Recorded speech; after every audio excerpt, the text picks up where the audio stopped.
O Alquimista, de Paulo Coelho. Leitura de orelha. A lenda dos homens que transformavam metais em ouro.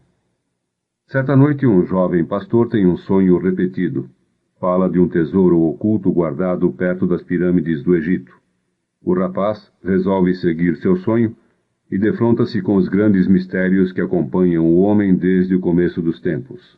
Os sinais de Deus, a lenda pessoal que cada um de nós precisa viver, a misteriosa alma do mundo, onde qualquer pessoa pode penetrar se ouvir o próprio coração. Considerada uma das artes mais antigas e mais secretas da humanidade, a alquimia é abordada pela primeira vez numa linguagem direta e simples. Paulo Coelho estudou alquimia durante 11 anos, convivendo com sua linguagem simbólica e sua experiência prática.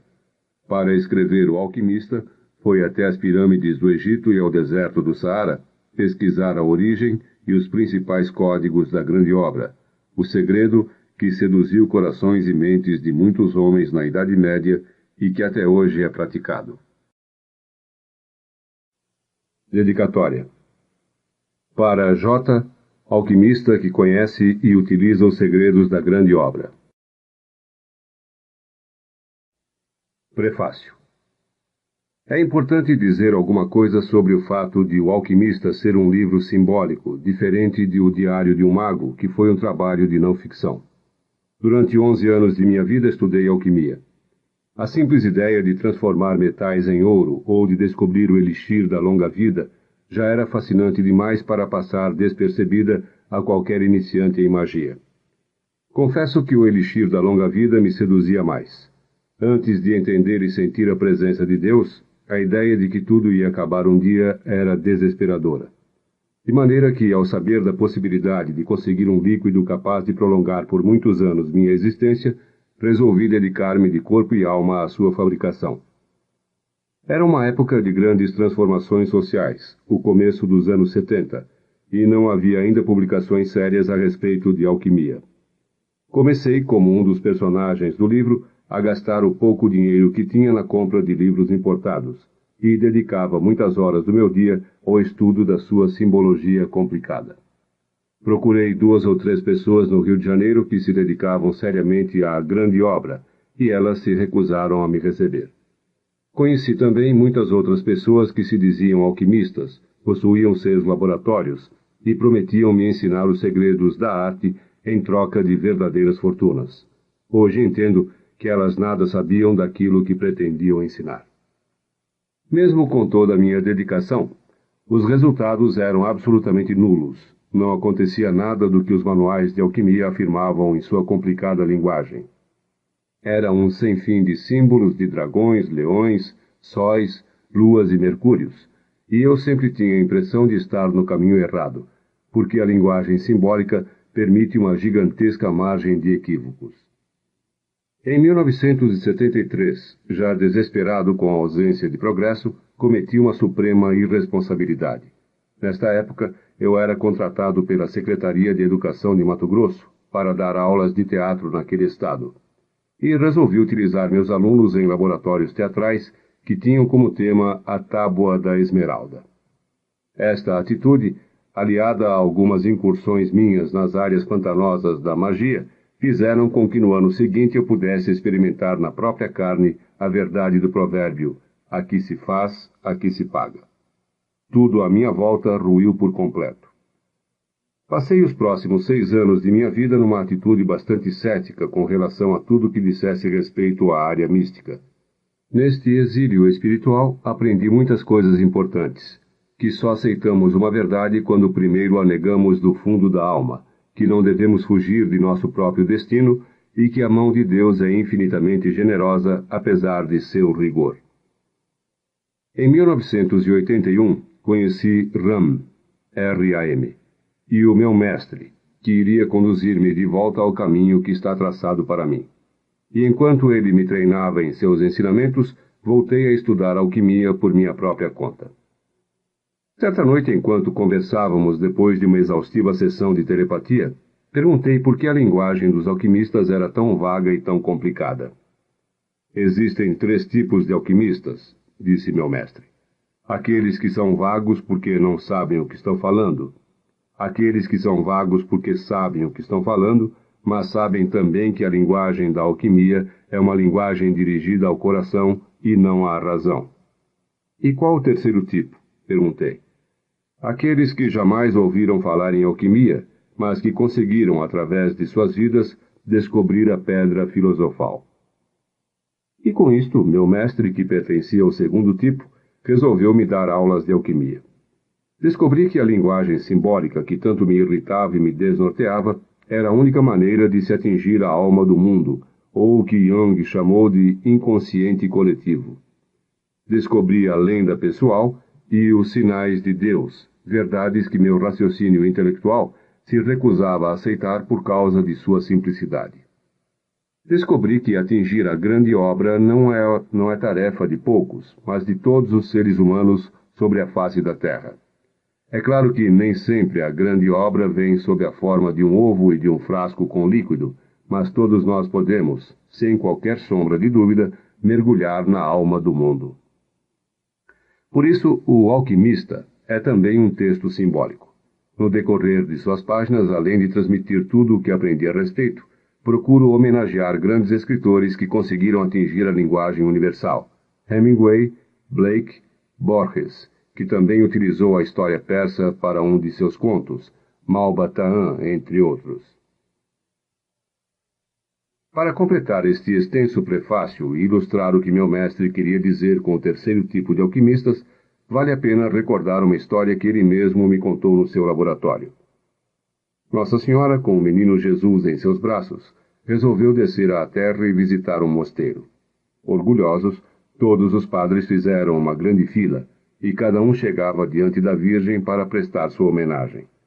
Um declamou belos poemas, outro mostrou suas iluminuras para a Bíblia, um terceiro disse o nome de todos os santos. E assim por diante, monge após monge, homenageou Nossa Senhora e o menino Jesus. No último lugar da fila, havia um padre, o mais humilde do convento, que nunca havia aprendido os sábios textos da época. Seus pais eram pessoas simples, que trabalhavam num velho circo das redondezas, e tudo o que lhe haviam ensinado era atirar bolas para cima e fazer alguns malabarismos. Quando chegou sua vez, os outros padres quiseram encerrar as homenagens, porque o antigo malabarista não tinha nada de importante para dizer e podia desmoralizar a imagem do convento. Entretanto, no fundo do seu coração, também ele sentia uma imensa necessidade de dar alguma coisa de si para Jesus e a Virgem. Envergonhado, sentindo o olhar reprovador de seus irmãos, ele tirou algumas laranjas do bolso e começou a jogá-las para cima, fazendo malabarismos, que era a única coisa que sabia fazer. Foi só neste instante que o menino Jesus sorriu e começou a bater palmas no colo de Nossa Senhora. E foi para ele que a Virgem estendeu os braços, deixando que segurasse um pouco o menino. O autor. Indo eles pelo caminho, entraram em um certo povoado, e certa mulher chamada Marta hospedou-o na sua casa. Tinha ela uma irmã chamada Maria, que sentou-se aos pés do Senhor e ficou ouvindo os seus ensinamentos. Marta agitava-se de um lado para o outro, ocupada em muitos serviços. Então, aproximou-se de Jesus e disse: Senhor, não te importas de que eu fique a servir sozinha? Ordena à minha irmã que venha ajudar-me. Respondeu-lhe o Senhor: Marta, Marta, andas inquieta e te preocupas com muitas coisas. Maria, entretanto, escolheu a melhor parte, e esta não lhe será tirada. Lucas, capítulo 10, versículos 38 a 42. CD 1. Prólogo. O alquimista pegou um livro que alguém na caravana havia trazido. O volume estava sem capa, mas conseguiu identificar seu autor, Oscar Wilde. Enquanto folheava suas páginas, encontrou uma história sobre Narciso. O alquimista conhecia a lenda de Narciso, um belo rapaz que todos os dias ia contemplar sua própria beleza num lago. Era tão fascinado por si mesmo que certo dia caiu dentro do lago e morreu afogado. No lugar onde caiu, nasceu uma flor que chamaram de Narciso. Mas não era assim que Oscar Wilde acabava a história. Ele dizia que quando Narciso morreu, vieram as Oréiades, deusas do bosque, e viram o lago transformado de um lago de água doce num cântaro de lágrimas salgadas. Por que você chora? Perguntaram as Oréiades. Choro por Narciso, disse o lago. Ah, não nos espanta que você chore por Narciso, continuaram elas. Afinal de contas, apesar de todas nós sempre corrermos atrás dele pelo bosque, você era o único que tinha a oportunidade de contemplar de perto sua beleza. Mas Narciso era belo?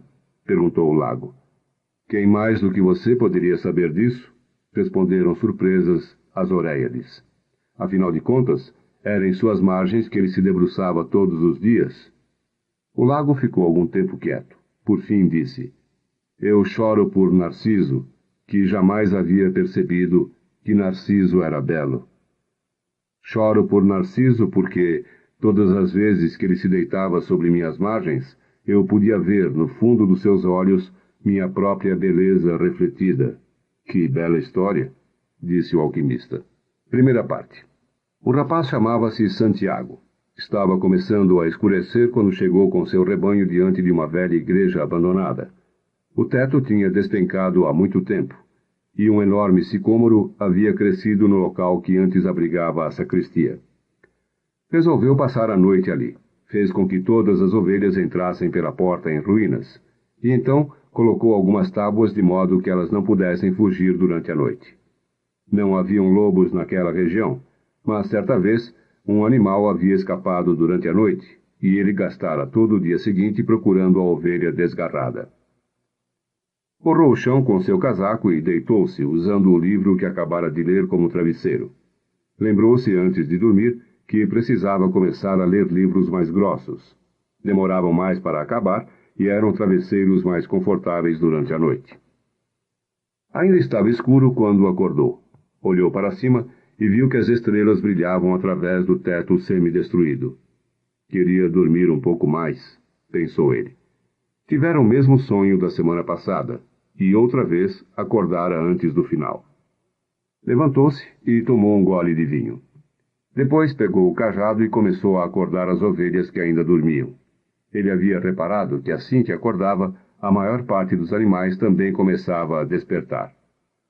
Como se houvesse alguma misteriosa energia unindo sua vida à vida daquelas ovelhas que há 2 anos percorriam com ele a terra em busca de água e alimento.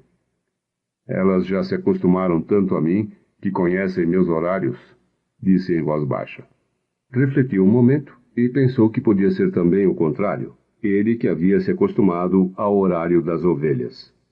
Haviam certas ovelhas, porém, que demoravam um pouco mais para levantar. O rapaz acordou uma a uma com seu cajado, chamando cada qual pelo seu nome. Sempre acreditara que as ovelhas eram capazes de entender o que ele falava.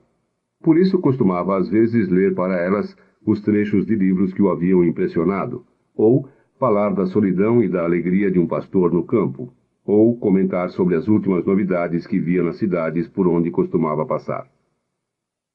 Nos últimos 2 dias, porém, seu assunto tinha sido praticamente um só. A menina, filha do comerciante, que morava na cidade por onde ia chegar daqui a 4 dias. CD 2. Tinha estado apenas uma vez lá, no ano anterior. O comerciante era dono de uma loja de tecidos e gostava sempre de ver as ovelhas tosquiadas na sua frente para evitar falsificações. Um certo amigo tinha indicado a loja, e o pastor levou lá suas ovelhas. Preciso vender alguma lã, disse para o comerciante. A loja do homem estava cheia, e o comerciante pediu que o pastor esperasse até o entardecer. Ele sentou-se na calçada da loja e tirou um livro do alforje. Não sabia que os pastores são capazes de ler livros, disse uma voz feminina ao seu lado. Era uma moça típica da região de Andaluzia, com seus cabelos negros escorridos e os olhos que lembravam vagamente os antigos conquistadores mouros. É porque as ovelhas ensinam mais que os livros, respondeu o rapaz. Ficaram conversando por mais de 2 horas.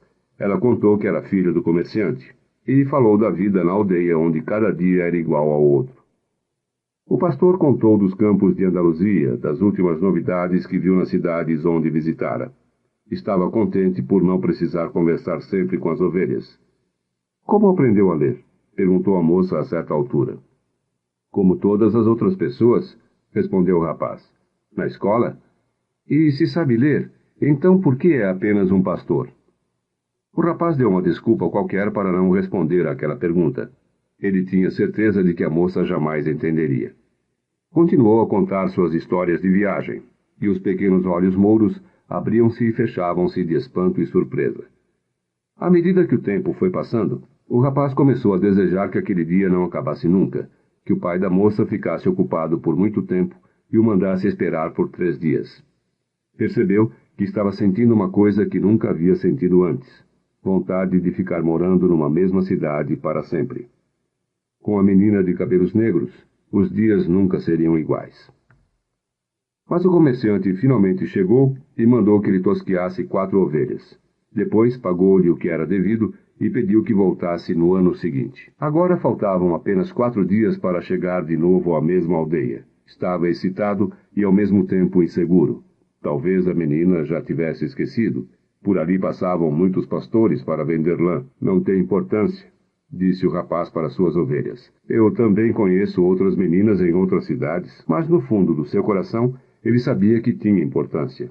E que tanto os pastores como os marinheiros, como os caixeiros viajantes, sempre conheciam uma cidade onde havia alguém capaz de fazer com que esquecessem a alegria de viajar solto pelo mundo. O dia começou a raiar e o pastor colocou as ovelhas seguindo em direção ao sol. Elas nunca precisam tomar uma decisão, pensou ele. Talvez por isso fiquem sempre junto de mim. A única necessidade que as ovelhas sentiam era de água e de alimento. Enquanto o rapaz conhecesse os melhores pastos em Andaluzia, elas seriam sempre suas amigas. Mesmo que os dias fossem todos iguais, com longas horas se arrastando entre o nascer e o pôr do sol, mesmo que elas jamais tivessem lido um só livro em suas curtas vidas e não conhecessem a língua dos homens que contavam as novidades nas aldeias. Elas estavam contentes com água e alimento, e isso bastava. Em troca, ofereciam generosamente sua lã, sua companhia e, de vez em quando, sua carne. Se hoje eu me tornasse um monstro e resolvesse matar uma por uma, elas só iam perceber depois que quase todo o rebanho tivesse sido exterminado, pensou o rapaz. Porque confiam em mim e se esqueceram de confiar nos seus próprios instintos, só porque as conduzo ao alimento e à comida. O rapaz começou a estranhar seus próprios pensamentos. Talvez a igreja, com aquele sicômoro crescendo dentro, fosse mal assombrada. Tinha feito com que sonhasse o mesmo sonho pela segunda vez, e estava lhe dando uma sensação de raiva contra suas companheiras, sempre tão fiéis. Bebeu um pouco de vinho que havia sobrado do jantar na noite anterior e apertou contra o corpo o seu casaco. Ele sabia que daqui a algumas horas, com o sol a pino, o calor seria tão forte que não ia poder conduzir as ovelhas pelo campo. Era a hora que toda a Espanha dormia no verão. O calor durava até a noite, e durante todo este tempo ele tinha que ficar carregando o casaco. Entretanto, quando pensava em reclamar do peso, sempre lembrava que por causa dele não havia sentido o frio de manhã. Temos que estar sempre preparados para as surpresas do tempo, pensava então ele, e sentia-se grato pelo peso do casaco. O casaco tinha um motivo e o rapaz também. Em 2 anos pelas planícies de Andaluzia, ele já sabia de cor todas as cidades da região, e esta era a grande razão de sua vida, viajar. Estava planejando explicar desta vez à menina por que um simples pastor sabe ler. Havia estado até os 16 anos num seminário. Seus pais queriam que ele fosse padre, e motivo de orgulho para uma simples família camponesa que trabalhava apenas para comida e água, como suas ovelhas. Estudou latim, espanhol e teologia, mas desde criança sonhava em conhecer o mundo, e isto era muito mais importante do que conhecer Deus ou os pecados dos homens. Certa tarde, ao visitar a família, havia tomado coragem e dito para seu pai que não queria ser padre, queria viajar. Homens de todo o mundo já passaram por esta aldeia, filho, disse o pai. Vêm em busca de coisas novas, mas continuam as mesmas pessoas. Vão até o morro conhecer o castelo e acham que o passado era melhor que o presente. Têm cabelos louros ou pele escura, mas são iguais aos homens de nossa aldeia. Mas não conheço os castelos das terras de onde eles vêm, retrucou o rapaz. Estes homens, quando conhecem nossos campos e nossas mulheres, dizem que gostariam de viver para sempre aqui, continuou o pai.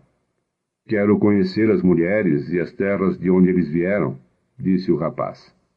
Porque eles nunca ficam por aqui. Os homens trazem a bolsa cheia de dinheiro, disse mais uma vez o pai. Entre nós, só os pastores viajam. Então serei pastor. O pai não disse mais nada. No dia seguinte, deu-lhe uma bolsa com 3 antigas moedas de ouro espanhola. Achei certo dia no campo. Iam ser da igreja, como seu dote. Compre seu rebanho e corra o mundo até aprender que nosso castelo é o mais importante e nossas mulheres são as mais belas. E o abençoou. Nos olhos do pai, ele leu também a vontade de correr o mundo. Uma vontade que ainda vivia, apesar das dezenas de anos que ele a tentou sepultar com água, comida e o mesmo lugar para dormir toda a noite. O horizonte se tingiu de vermelho e depois apareceu o sol. O rapaz lembrou-se da conversa com o pai e sentiu-se alegre. Tinha já conhecido muitos castelos e muitas mulheres, mas nenhuma igual àquela que o esperava em 2 dias. Tinha um casaco, um livro que podia trocar por outro e um rebanho de ovelhas. O mais importante, entretanto, é que todo dia realizava o grande sonho de sua vida, viajar.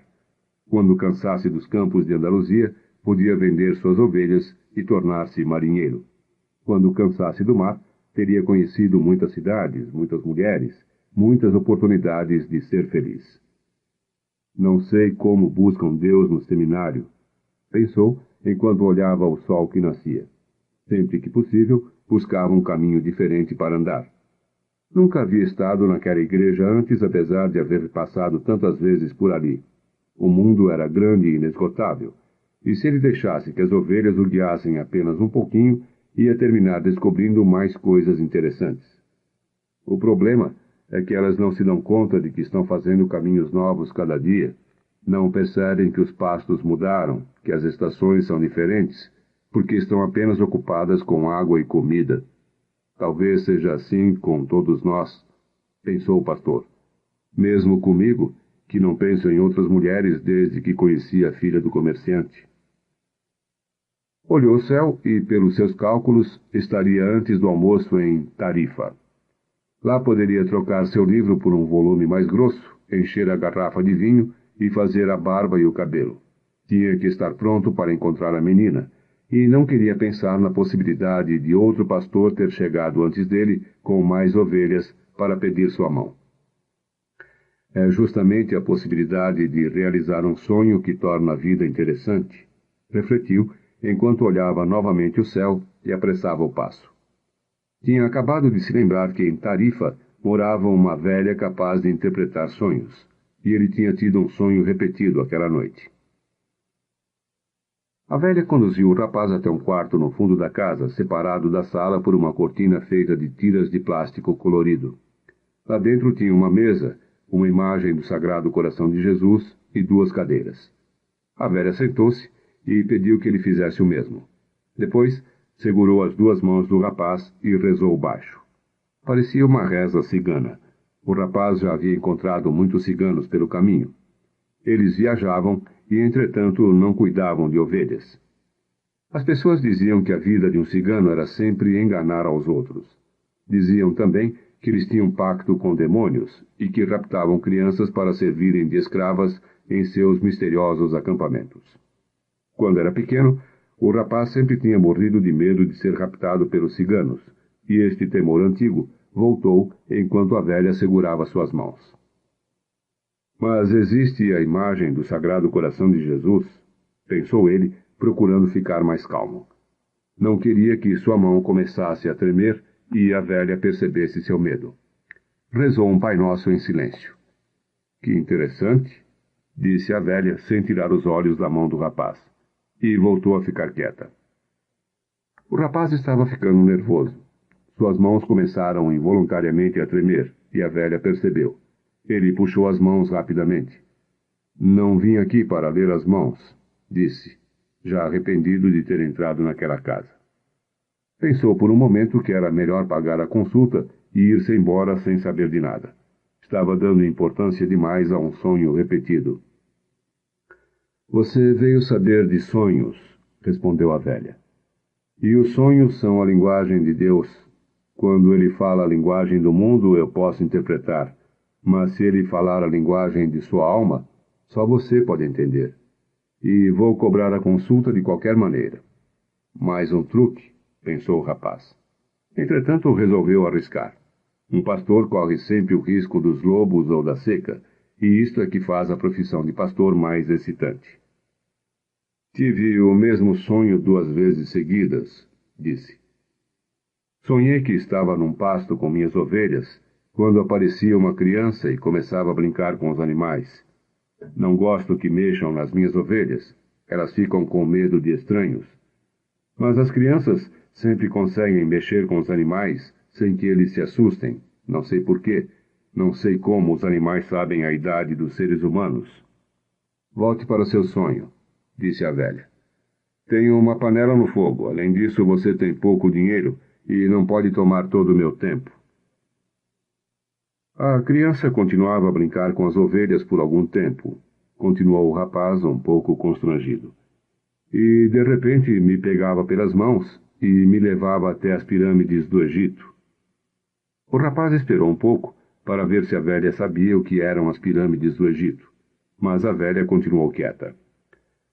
Então, nas pirâmides do Egito, ele falou as 3 últimas palavras lentamente para que a velha pudesse entender bem. A criança me dizia, se você vier até aqui, vai encontrar um tesouro escondido.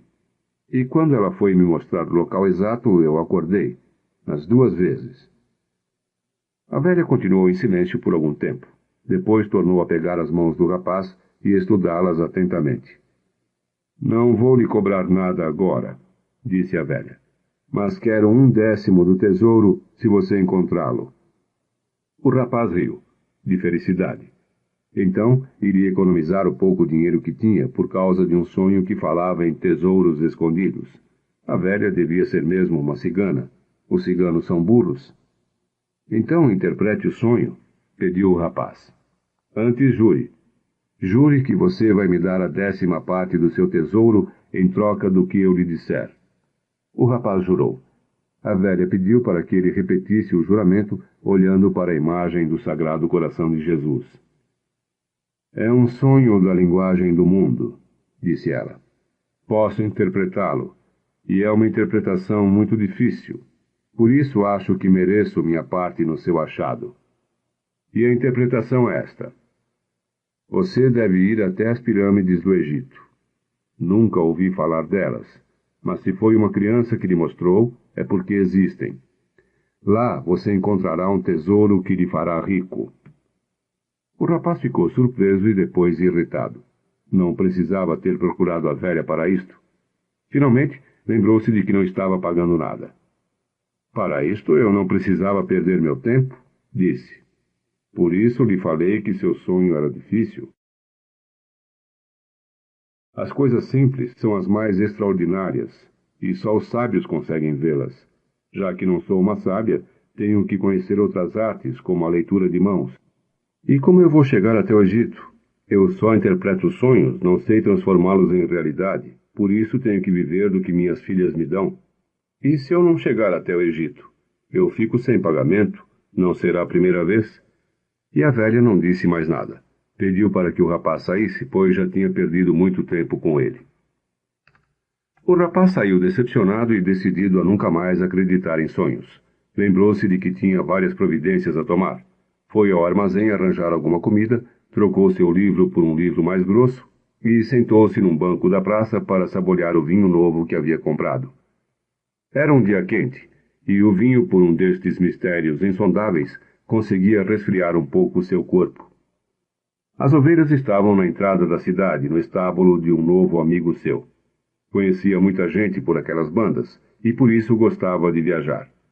A gente sempre acaba fazendo amigos novos, e não precisa ficar com eles dia após dia. Quando a gente vê sempre as mesmas pessoas, e isto acontecia no seminário, terminamos fazendo com que elas passem a fazer parte de nossas vidas. E como elas fazem parte de nossas vidas, passam também a querer modificar nossas vidas. Se a gente não for como elas esperam ficar, ficam chateadas, porque todas as pessoas têm a noção exata de como devemos viver nossa vida, e nunca têm noção de como devem viver as suas próprias vidas. Como a mulher dos sonhos que não sabia transformá-los em realidade.